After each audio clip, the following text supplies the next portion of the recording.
Hello from South Bend, Indiana, the Midwest of United States. My name is Alex Ambrose. I'm at the University of Notre Dame, and I'll be presenting today on behalf of my colleagues at the University of Tel Aviv in Israel as well. Some logistical points. These links, the link down below, the bit.ly, FOENDTAU, will give you access to these slides if you like to follow along or reference or just reduce note-taking pressure.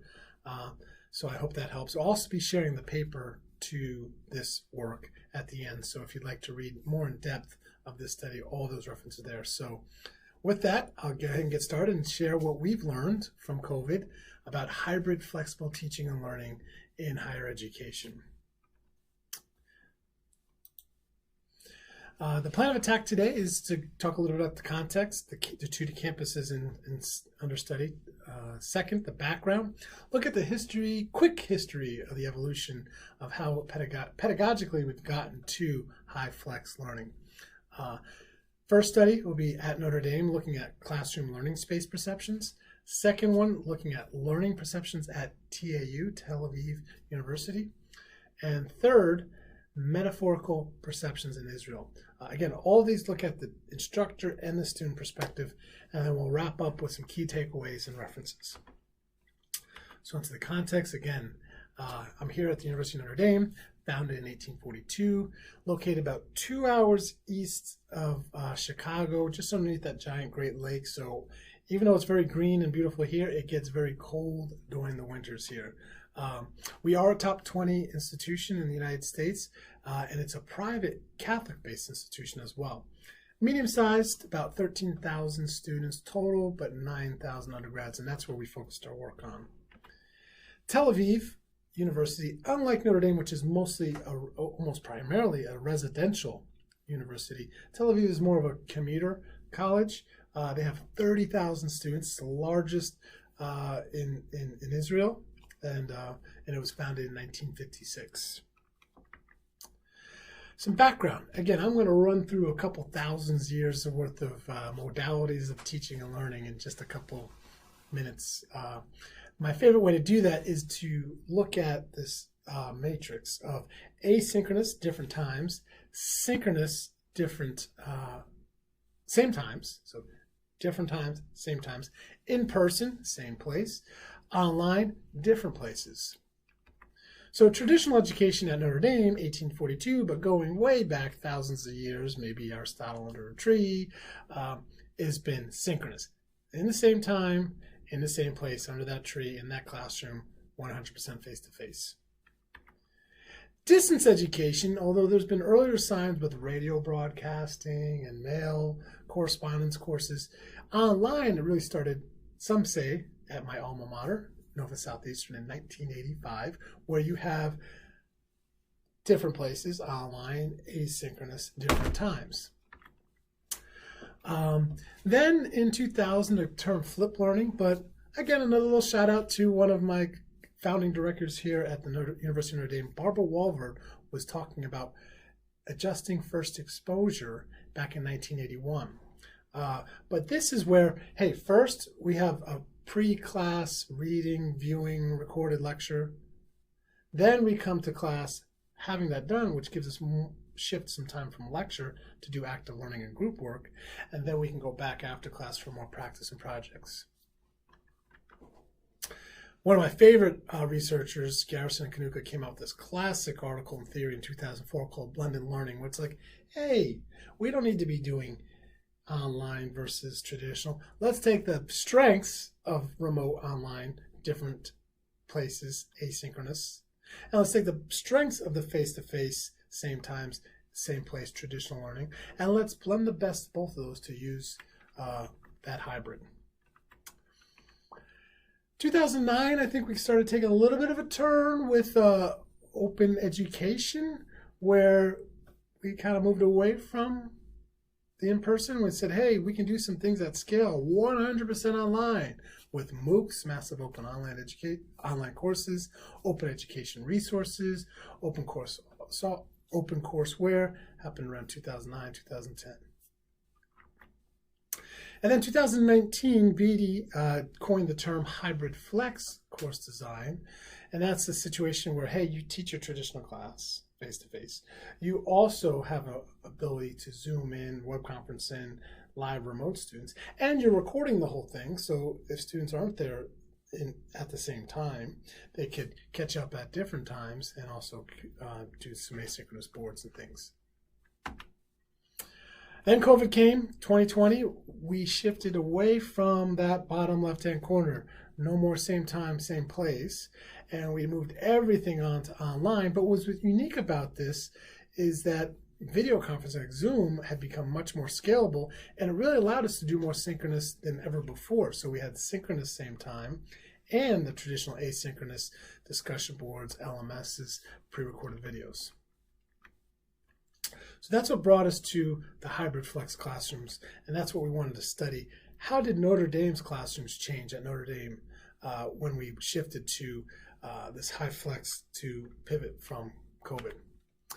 2 research questions. How were classrooms updated for COVID-19 social distancing, and how could these HyFlex classrooms be improved for future semesters? Second question, how can the experiences of in-person and remote learners and instructors be improved to increase flexibility in the future? This gives you a little tour of what our classrooms look like as we move to COVID social distancing. We have the 6 feet, these little green dots that shows where the seats were going to be. We had a lectern. We actually added a second monitor so instructors could see the student gallery of the remote students, share a screen.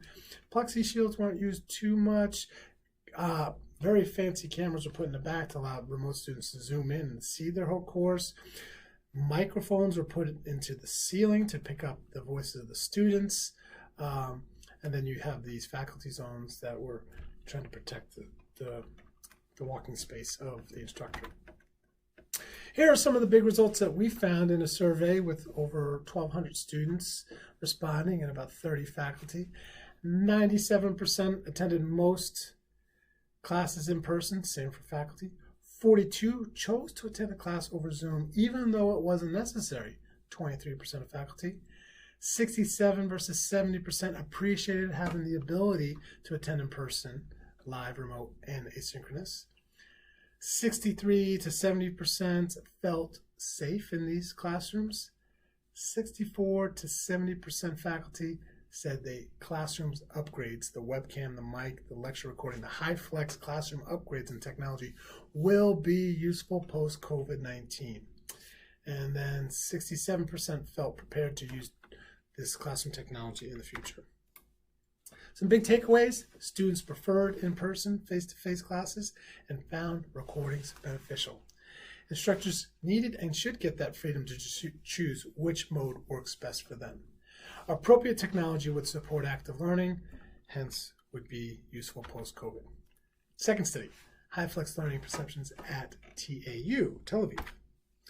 1, what's the degree of satisfaction of instructors and students from teaching and learning in HyFlex model compared to the different pedagogical models, fully online, traditional? What are the pedagogical challenges experienced by the instructor? And then 3, what are the technical difficulties experienced by the instructor? This is looking at HyFlex satisfaction here. We have instructors had very low satisfaction to these students, moderate. But look at this, face-to-face, student satisfaction was high, but low for students. Almost a complete opposite here. Fully synchronous, medium for instructors, high for students, and then medium for both here. So again, a little bit of a discrepancy of perceptions of the satisfactions between instructor and student across these different modalities. 74% of instructors had to adjust their teaching lessons, 1 to 3 hours of adjustments per lesson. The biggest adjustments they found were editing presentations, discussion management, replanning discussion group work activities, and changing lesson content. Most instructors had low to moderate difficulty operating the technology equipment in the classroom. The key takeaways here, students expressed higher satisfaction rates than instructors in HyFlex. Instructors preferred traditional face models, while the students preferred fully online. Students appreciate flexibility, the ability to choose where to learn from. Instructors struggled with pedagogy more than they did with the technology. Last study. One research question. Using metaphoric analysis, how did instructors and students understand their role across modalities? In-person, asynchronous, synchronous. So from the face-to-face metaphors, the top two metaphors for instructors were guide and coach. For students, it was audience and customer. The bottom two metaphors for instructors were doctor and chef, where the students' metaphors were soldier and child.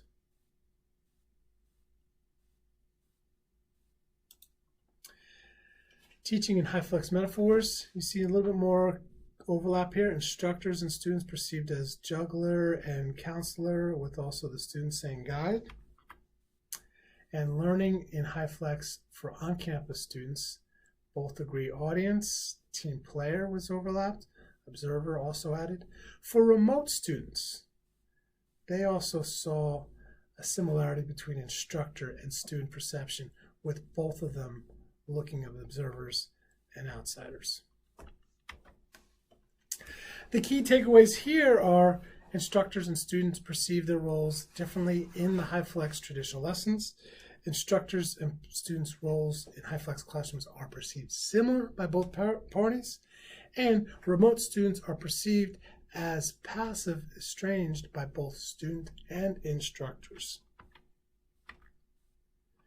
To wrap up the full study, distance between the place of residence of the students and the campus played a key role. Campus, residential versus commuter. Flexibility is an asset. Pedagogy is a key to success, and instructors should get that ongoing training in pedagogy and technology to advance their goals. Here's some related work, citations, links for slides, recordings, panels, articles that we've written on this. Thank you, special thanks to Schwindel and Family Tel Aviv and Notre Dame University Collaboration Grant for funding this project, along to other team members that helped make this project work. Here's the citation. I'll post a link to the video soon, but you want that conference paper, you want to read the whole study, here it is. And here's that slide link again. And please reach out to me on Twitter or email if you'd like to connect or collaborate. Thank you so much.